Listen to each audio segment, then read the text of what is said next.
السلام علیکم ورحمۃ اللہ وبرکاتہ۔ الحمد للہ والصلاۃ علی نبیہ وعلی آلہ واصحابہ المتعبدین بآدابہ۔ سامعین، ناظرین، محبین، انسان جب پریشان ہو جاتا ہے، ہر طرح سے تھک ہار جاتا ہے، کہیں بھی ان کی پریشانیوں کا حل نہیں ہوتا، تو خدا کی بارگاہ میں جھک جاتا ہے، لو لگاتا ہے، خدا کی بارگاہ میں دعا کرتا ہے۔ یہ اچھی علامت ہے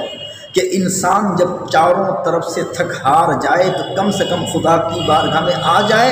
تو رب تبارک و تعالیٰ ان کی پریشانیوں کو دور فرما دے گا۔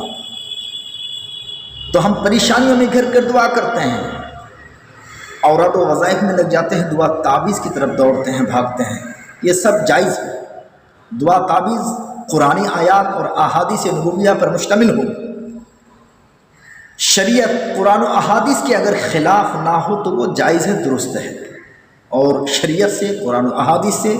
اور صحابہ کرام کی زندگی سے یہ ثابت ہے۔ مگر جو دعا اور جو تعویذ براہ راست ہمیں سرکار کائنات صلی اللہ علیہ وسلم سے ملے، وہ زود اثر ہوتا ہے، پند پذیری میں اس میں اثر زیادہ ہوتا ہے، رب کو وہ زیادہ مقبول اور وہ زیادہ پسند ہے۔ سو گائز، آج ہم آپ حضرات کی خدمت میں قرآن و احادیث سے انتخاب، قرآن و احادیث سے لیا ہوا، قرآن و احادیث کی برکتوں سے حاصل کردہ ایک ویسے وظیفے اور ایک ایسی دعا اور ایک ایسی تسبیح کے حوالے سے آپ کے روبرو ہوں کہ انشاءاللہ اگر مسلمان کا بچہ بیٹی بیٹی مسلمان کا ہر فرد اگر اس وظیفے کو اپنی زندگی میں حرز جا بنا لے تو ہر مصیبت کے لیے یہ کافی ہے۔ وہ وظیفہ کیا ہے؟ وہ وظیفہ ہے سورہ طلاق کی آیت نمبر 3۔ اللہ رب قدیر فرماتا ہے وَمَن يَتَّقِ اللَّهَ يَجْعَل لَّهُ مَخْرَجًا وَيَرْزُقْهُ مِنْ حَيْثُ لَا يَحْتَسِبُ وَمَن يَتَوَكَّلْ عَلَى اللَّهِ فَهُوَ حَسْبُهُ، اور جو اللہ سے ڈرے اللہ اس کے لیے نجات کی راہ کھول دے گا اور وہاں سے روزی دے گا جہاں وہم و گمان بھی نہیں، اور مومنوں کو اللہ ہی پر بھروسہ کرنا چاہیے۔ آقا کریم صلی اللہ تبارک و تعالی علیہ وآلہ وسلم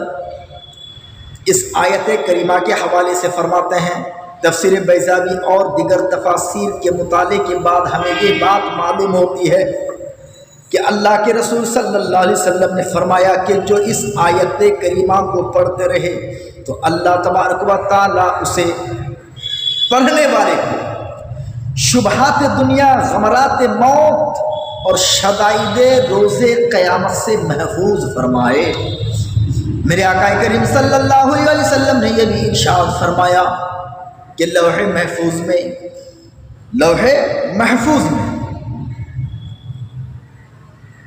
میرے آقا کریم صلی اللہ علیہ وسلم نے ارشاد فرمایا کہ میری نظر میں، میرے علم میں ایک ایسی بھی آیت ہے جسے لوگ محفوظ کر لیں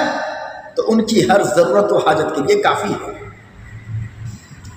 وہ آیت یہی ہے جس کی میں نے تلاوت کی، اور یہ آیت کب نازل ہوئی؟ عوف بن مالک، ان کے لڑکے کو مشرکین نے گرفتار کر لیا، پریشان ہو گئے،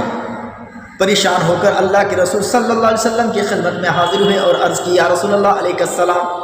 میرے بیٹے کو کافروں نے، مشرکوں نے گرفتار کر لیا اور اپنی روزی روٹی اور تنگحالی اور معاشی تنگ اور تنگ معاشی کا بھی انہوں نے